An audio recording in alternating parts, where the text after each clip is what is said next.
Jos mulla on pari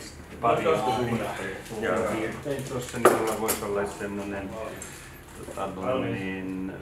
Niina Lehto ja mä oon Energiateollisuus ry:ssä meidän sähköverkkoyksikössä asiantuntijana ja mun vastuualueelle kuuluu meillä sähköverkkoon liittämiseen liittyvät kysymykset. Ja aika paljon tämän pientuotannon kanssa on työskennelty. Joo, mä oon Valtteri Linnankunnassa. Edustan varmaan tässä itseäni, mutta ruokakauppiaana. Mä oon Krista Jäätinen Helen Oy:stä. Toimin päätoimisesti rakennuttajana, mutta myös sitten meidän palvelu- ja tuotekehityksessä. Morjens vaan, Mikko Välttilä Somerolta ja mä olen maanviljelijä, lähiruokakauppias ja myöskin poliitikko. Edellisissä peleissä kansalainen on päättänyt perustaa palstan, jolla hän luomuviljelee yrttejä sekä maatiaisjuureksia myyntiin. Kansalainen on perustanut tontille kompostin, joka tuottaa palstalle lannoitteita. Kansalainen tuottaa aurinkopaneelilla sähköä yli oman tarpeensa. Kansalainen jäi vielä miettimään esimerkiksi kasvihuonetta sekä sienten viljelyä konteissa. Nämä ovat sidoksissa palstan energiaratkaisuihin, kastelun järjestämiseen ja myyntiyhteyksiin. Kansalainen harkitsee ostavansa sähköauton, jonka akkua voisi ehkä käyttää energian varastointiinkin. Tämä tontti ja sen muuttaminen palstaksi on siis se resurssi, joka kansalaisella on käytettävissä, kun hän yrittää sopeutua yhteiskunnan muutoksiin. Tässä pelissä pyrimme selvittämään, miten kansalainen voi kytkeytyä näihin ruoan ja sähkömyynnin verkkoihin.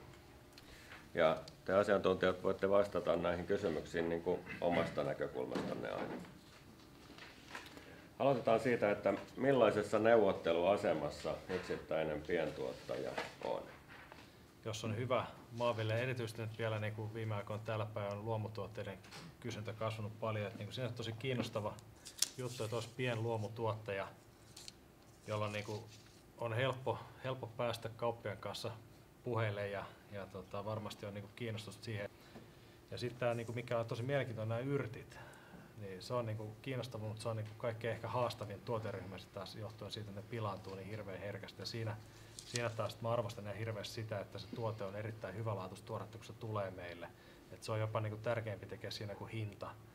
Tai niin kuin selkeästi yrittäisi nimenomaan se niin kuin tuoreuden ja hyvän laadun ja keston merkitys on niin kuin iso. Et niissä on isot erot siinä, koska se on tavallaan vaikka sais edullisemmin jotain yrttejä, mutta jos ne on päivässä mennyt pilalle kaupassa, ne tulee loppupelissä hirveän kalliiksi. Et sellainen nimenomaan niin kuin nopea toimitus ja hyvä laatuinen tuore, se on siinä niin kuin se ehkä ykköstekijä. Ja taas kerran, niin jos on hyvä laadukas tuote paikalliselta, joka tulee lyhyellä kuljetuksella, ettei käydä keskusvarastolla välissä, vaan muuten luultavasti se kestää meillä myös päivän pari pidempään sitten ja se on hyvä. Mutta toki sitten taas on saanut tuote, jota täytyy tuoda niin kuin useamman kerran viikossa, että se voi olla aika haastava logistisesti sitten. En mä oikeastaan tiedä. Itse mietityttää, että onko tehty heti kaksi väärää valintaa, eli luomujuurekset ja aurinkopaneelit. Okay. mä en olisi lähtenyt kumpaankaan. No niin. Luomu alkaa nimittäin, vaikka se näkyy varmastikin niin kuin kauppialla silleen, että se on tosi high nyt, mutta se on so last season. Se on menossa ohi. Uusi trendi on permakulttuuri. Mikä? Permakulttuuri. Eli? Se vie luonnonmukaisuuden aivan uudelle asteelle ja unohtaa luomun byrokratian. Mikä on itse asiassa niin kuin arvio sille, että mikä on kuluttajan näkemä arvo sille, että sähköllä on joku fiksu alkuperä? Mulla on tästä jonkunnäköinen kokemus. Mä oon omalle asiakasryhmälleni tehnyt muutamankin kerran kysymyksen ja kyselyn siitä, että mitä jos me laitettaisiin biokaasuvoimalla, mitä jos me laitettaisiin aurinkopaneeleita, tuulimyllyä, näin eteenpäin. Ja vähän avannut sitä meidän kulutusta niille esimerkiksi kananmunan tuotannossa. Ja kyllähän sieltä on tullut semmoinen varovainen, että kyllä joo, oishan se kiva juttu, mutta... Onko mahdollinen ikään kuin tavallaan appi, missä lähiruuan tuottajat yhdistää toisensa sitten sinne palveluun ja sitä kautta ihmiset saa tilata? Voisin ainakin itse ehkä tai kuvitella sillä, en halua nyt pilata sun bisnestä, mutta välillä tuntuu, että lähiruuan löytäminen on niin kuin silleen vaikeaa, että kukaan ei siellä, se voisi olla helppo, mutta... me ollaan esimerkiksi ratkaistu sitä niin, että meillä kun on iso auto, paljon kananmunia kyydissä, niin siellä on tilaa myöskin muiden tuottajien tuotteille, jolloin mä heti kiinnostuin tästä ajatuksesta. Meillä on aika paljon niin kuin muiden tuottajien tuotteita myöskin meidän muissa systeemeissä mukana, niin tuli heti mieleen, että joo, heti kun robottiautot on täällä, niin nehän lähtee. Se on niin kuin ihan varma juttu. Mutta siis rekotorit, niin hieno idea kuin se onkin, niin se kannattavuus on tosi monelle tuottajalle todella heikko. Ennen kuin jatketaan tästä niin kuin kuljetuksesta, logistiikasta ja jostain muista tähän asiaan liittyvistä kysymyksistä, niin välillä puhutaan tästä sähköasiasta ja kytkeytymisestä valtakunnan verkkoon. Tietysti silloin, kun tuottaa itse sähköä ja vielä tällaisessa tilanteessa, missä tuottaa reilusti yli tarpeen, niin aika tarkkaan kannattaa pohtia sen sähköliittymän hinta ja se, että saako sitä maksettua koskaan takaisin. Et kyllähän niin kuin meillä lähtee siitä, että liittymä kannattaa rakentaa, jos tarvii ostaa sähköverkosta sähköä. Tässä tapauksessa ilmeisesti ei tarvitse. Mutta jos me puhutaan vuodesta 2026, niin onko tilanne mun näkökulmasta parantunut vai huonontunut? Sellaistakin kuuluu, jotkut sanoo, että sähkö on kohta ilmasta. Ja niinä aikoina, kun sun paneelit tuottaa, niin se todennäköisesti onkin. Jos tässä olisi tämä verkkoon liittymä, niin alkuperätakujärjestelmän kautta nyt sitten viitaten esimerkiksi Oulun Energian farmivirtajärjestelmä, joka on toiminnassa jo nyt, niin 2026 tähän voisi olla muitakin mahdollisuuksia saada siitä nyhdettyä parempaa hintaa siitä sähköstä. Ja sitten toinen idea, tai oikeastaan 3 ideaa. Toinen idea sitten, että viitaten just tähän, että aurinko ei paista aina, esimerkiksi yöllä ei paista. Jos siellä tontilla tehtäisiinkin sitten varastointia. Todennäköisesti ei kuitenkaan akustolla, koska sillä hoituu vuorokausivarastointi, mutta ei oikein muuten. Mutta jos siellä tehtäisikin tontilla tehtäisiin vetyä ja ehkä sitä kautta metaania, power to gas -tyyppinen ratkaisu. Ja sitten kolmas missä sitten vähän jo venytellään, niin kuin viitaten terveiset Iinalle, niin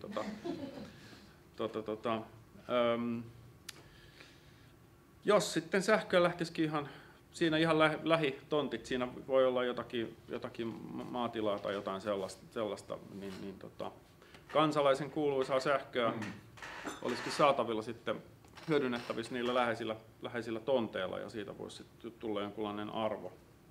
Teetettäisiin ehkä niin kuin isomman kokoluokan voimaloita tavallaan, mistä hyötyy sitten suurempi alue, koska kuten puhutaan sähkön siirrosta, missä kuitenkin sitten tehohäviöt on mitä on, niin ehkä niin kuin kokoluokkaa laajentaisin sitten, että se tuntuu jotenkin järkevämmältä tehdä isompi ja jakaa siitä, kun jokainen tekee ne pienet ja jokainen huoltaa itse ja jokaisella on ne omat linjat ja tulee hirveästi häviöitä.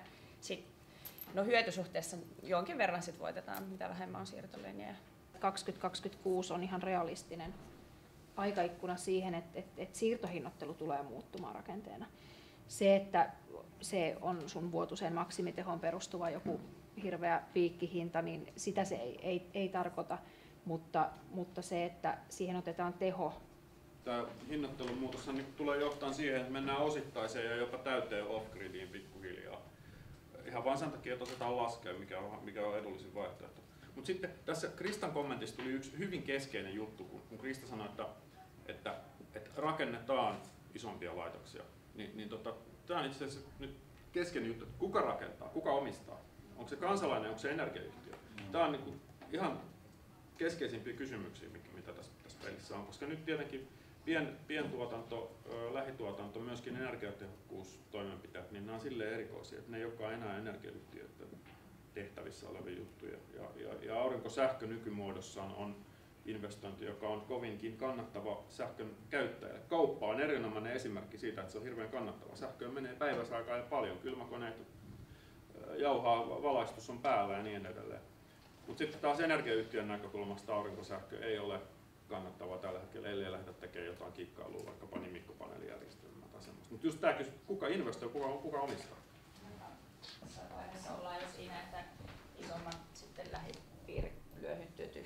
sama siinä sähköautossa tällaista omaa haastaa kavereiden kanssa yhteen. Niin se on mun osanäkemys siitä. Kun ollaan tuolla saaressa, niin siellä ei varmaan kauhean monia niin kuin latauspisteitä sit välttämättä ole. Mä voisin niin kuin tarjota sen ehkä niiden paneelieni avulla hieman edullisemmin kuin että mitä se sitten on, jos sieltä verkosta lataa. En tiedä, mutta tässä olisi ehkä mun toivo. Mutta tämä kysymys tosiaan, että minkälaisia mahdollisuuksia sitten voisi tämmöinen, miten te näette, tämmöinen energian, sähkön varastointi antaa? Nythän sitä pääasiassa kehitetään niin kuin isomman skaalan. Joo. Et en tiedä, kuinka nopeasti se kehittyy sitten pientuotanto, mutta esimerkiksi sähköautojen akkuteknologia nyt on semmoinen juupas epäs niin kuin ollut jo iät ja ajat. Että esimerkiksi sähköautojen akkuuthan kestää noin 80 vuotta. Sen jälkeen niissä on vielä kapasiteettia melkein 80% jäljellä, mutta laatuvaatimukset tätä, niin kuin mitä auto vaatii. Ne vois niin, että voisiko tontille niistä olla aivan, apua, että niitä ei tarvitse heittää hukkaan. Aivan. Mä voisin ottaa pienen maksun siitä, että mä otan ne akut. Ja ne lupaa hoitaa ne ja sitten mä niin kuin kasvattaisin ja joo. Yhtään. Sähkövarastoja. Joo. Onko tuolla jotain sellaista tarvetta, mihin sä itse voisit sitä käyttää? Mä mietin, että miten niin ihan lämpövarastona esimerkiksi, miten tuommoinen maanviljely, pystyykö mitenkään keinotekoisesti satokautta pidentämään? Suomessa on ainakin yksi kasvihuoneyritys, jolla on kasvihuoneen lattian alle kaivettu muutama vanha junan säiliövaunu. Ja se lämmittää aurinkoenergialla niitä säiliövaunuissa olevaa vettä, jota se sitten purkaa kylminä kausina sieltä kasvihuoneen lämmitykseen.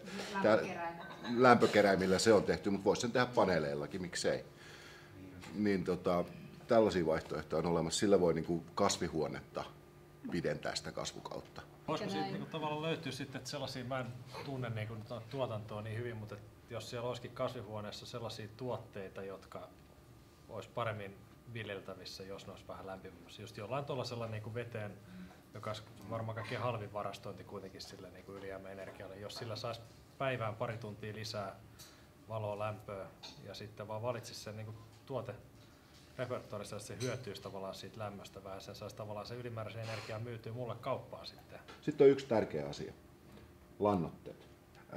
Kasvi ei tee eroa siitä, että onko sen ilmasta sitonut sen typen, onko sen sitonut apila sinne nystyröihinsä vai ihminen sähköllä, kunhan se tuotetaan sille kasville sopivassa muodossa sinne maaperään, jolloin niin voitaisiin, se on iso kasa energiaa, mikä menee nimenomaan lannoitteiden tuotantoon. Se olisi yksi vaihtoehto vielä. Odotan innolla, milloin me saadaan tavallaan meidän energiankulutus niin kuin datan mukaan yhdistettyä tai annettua joskus asiakkaille myös kaikki, niin kuin, mitä ruoan niin kuin, tuottamiseen menee. Mutta mä en tuohon, mitä tuli tuossa Jannelta yleisökommentissa, niin ehkä niin skeptisesti en suhtautuisi siihen, etteikö ihmisiä kiinnostaisi sähkön alkuperä tämmöisessä kahden kuluttajan välisessä kaupassakin. Ja tähän on siis 2016 jo ollut kaupallisia ratkaisuja, että sä voit myydä ja sopia kahdenvälisesti sen hinnan ja sitten sulla on tasevastaava, joka siinä välissä hyvinkin pienellä marginaalilla niin hoitaa sen käytännön ja sen että sä valtakunnan taseessa pystyt toimimaan ja hoitaa se tasevastuun sun puolesta, että tavallaan jos sä löydät jonkun ostamaan sitä sun sähköä, että joku Loviisasta jonnekin muuttanut, joka arvostaa nimenomaan loviisalaista aurinkosähköä, niin voisi olla kiinnostunut ostamaan sulta, niin tämmöinen kahdenvälinen sopimus on ollut jo 2016 täysin mahdollinen tehdä, jossa te voitte sopia sen hinnan kahdestaan. Mutta se edellyttää sitä, että sä löydät itse sen ostajan, joka maksaa sen. Eikö se kerrostalo 3 voisi ostaa sen sähkön? No totta kai sä voit itse ostaa sen, mutta eihän sun kannata itsellesi maksaa enemmän kuin mitä sä saisit siitä pörssistä. Se on tyhmää bisnestä. Mutta sitten mä voisin tehdä jopa sit niinku vähän tappiollisen sopimuksen. Niin. Joo. Arvostaa sitä. Kyllä. Joo, kyllä, ihan totta. Ai jos toi on aivan, silloin mä vaan maksaisin tietysti sen siirtomaksun ja sähköveron, mutta sen mä joudun joka tapauksessa maksamaan. tosin tietysti, että miksi ei sit laittaisi yhtä hyvin niitä paneeleita siihen, jos asuu kerrostalossa. Se ei ole yksinkertaista. Tässä on muuten tietty idea, kyllä. Tässä tulee se kannattavuus, että se tulee mahdolliseksi tällaista kautta kerrostaloasujalle hankkia niitä paneeleja. Että tällä hetkellä niin kuin alkuperätakuujärjestelmä, tai siis 2016 alkuperätakuujärjestelmähän on sellainen, että se, että sä ostasit sun aurinkotuotetulle sähkölle alkuperätakuut ja voisit sitä kautta myydä aurinkosähköä, niin se ei ole sulle mahdollista, koska siellä on pienin yksikkö, missä liikutaan, on niin suuri. 2016 Saksassa oli vaikka kuinka paljon sähkönkyläkauppoja, niin en näe niin kuin mitään syytä, miksei se niin kuin Suomessa olisi. 10 vuotta tästä eteenpäin, niin mun mielestä tässä puhutaan jo ehkä vähän historiasta. Mutta se tietysti, että löydät sen. Ja digitalisaatio tuo sulle suoraan puhelimeen se ihmisen, löytyy se ihminen, joka sitä kiinnostaa. Että löytyy joku 2016 vuoden jälkeen on syntynyt semmoinen palvelu, jossa netissä joku kerää näitä kiinnostuneita ostajia ja sitten kiinnostuneita myyjiä. Esimerkiksi saarikohteessa, missä on käytännössä kesäasutusta, ei ole vakituista asutusta esimerkiksi ollenkaan, niin tämähän on just se, niin kuin tuossa aikaisemmin tuli kommenttina, että silloin kannattaa ihan oikeasti miettiä, eikä taas sähköverkkoyhtiölle mikään semmoinen, että sähköverkkoyhtiö sanoisi, että ei saa miettiä verkosta irtautumista. Totta kai se pitää miettiä. Ja yhteiskunnan sähköjärjestelmän kannalta pitää tehdä se ratkaisu, mikä on kokonaisuuden kannalta kustannustehokkain ja toimivin. Ja silloin, jos tässä kyseisessä alueessa nämä muut asiakkaat, tai muut sähköverkon asiakkaat, muut mökit, jotka tuolla on, olisi kiinnostuneita olemaan oma irtautunut saarekkeensa, niin tämä on varmasti sellainen, mikä 10 vuoden päästä on, tai tällä hetkellä 2026 on ihan niin kuin eri keskustelussa. Eli pohditaan, että mikä on niin kuin sähkön mikroverkkojen rooli. Onko ne kytketty sitten valtakunnan verkkoon ollenkaan? Kuka niitä verkkoja hallinnoi, koska tietysti se sähkö pitää olla sitten myöskin niin kuin laadullisesti hyvää, muuten sillä ei kauheasti tee mitään. Mutta nämä on niitä keskusteluja, mitä varmasti kannattaa niin kuin pohtia myös tämän kansalaisen, että onko tuossa naapurustossa kiinnostusta selvittää tämmöistä mikroverkkomahdollisuutta. Tällä hetkellähän se on pikkusen juridisesti hankalaa, että mä en esimerkiksi saa sinne naapuriin suoraan myydä. Tämä on tontin rajan yli, mutta me voidaan olettaa, että 26 on tehty järkevää lainsäädäntöä. Niin, tai siis lainsäädäntö 2016 on ollut ihan järkevää siihen tilanteeseen. Se sääntö on ihan selvä, joka niin kuin itse kansalainen totesi alussa, että rinnakkaisten verkkojen rakentaminen ei ole kustannustehokasta. Niin. Koska meillä on tällä hetkellä se sähköverkkoon liittymisen ja siellä olemisen, sen käyttämisen hinnoittelu perustuu siihen, että kuka tahansa, missä tahansa päin Suomea voi liittyä verkkoon ja se voi käyttää sitä verkkoa koko Suomen alueella. Eli ostaa käytännössä mistä tahansa Suomesta sen sähkönsä. Tuotantolaitos toimii turvallisesti lähiympäristössä asuville, niin onhan se meillekin suurena tuottajana jossain mielessä helpotus. Meillä seisoo tuolla ei nyt pilvin pimeä, mutta useita reservilaitoksia, jotka käy miinusta koko ajan. Niitä käytetään vaan silloin kulutushuippujen aikaa mahdollisesti ja niistä maksetaan hirveätä hintaa ja se näkyy tietenkin myös kuluttajan sitten sähkö- ja lämmön hinnassa, että ne, jotka ajattelee, että kulutushuipulla ei ole vaikutusta heille, niin kyllä niin kuin voi. Meillä on Suomen historian silloin toistaiseksi suurin kulutushuippu oli 2016 helmikuussa, joka oli yllätys ainakin monille, koska meillä on kuitenkin ajettu 2006 jälkeen aika paljon raskasteollisuutta alas.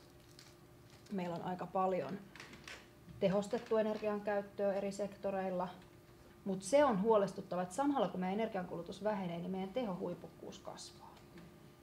Että sä leikkaat sitä sun omaa sähkön kulutusta näinä huippuhetkinä.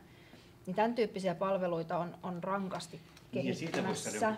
Ja siitä nimenomaan saa korvauksen ilmaiseksi, kenenkään ei edellytetä sitä tekevän. Ja yksittäisellä, että jos sulla on se sun sähköauto, niin kyllä sieltä alkaa olla jo mahdollista Niin. niin jotain. Ja koska silloin puhutaan nimenomaan siitä, että ollaan 4 tuntia vuodessa Joo. valmiudessa. Niin. Että se kerran vuodessa puretaan se sun sähköauton akkuverkkoon. Ja siitä valmiudesta, että sulla on se silloin siellä, totta kai se pitää olla kiinni siellä verkossa ja ladattuna täyteen, jotta sen voi purkaa. Niin siitähän sut kiinteä korvaus sit maksetaan ja siitä on itse asiassa Helenillä ollut 2016 pilotteja ja Fingridillä on. Ja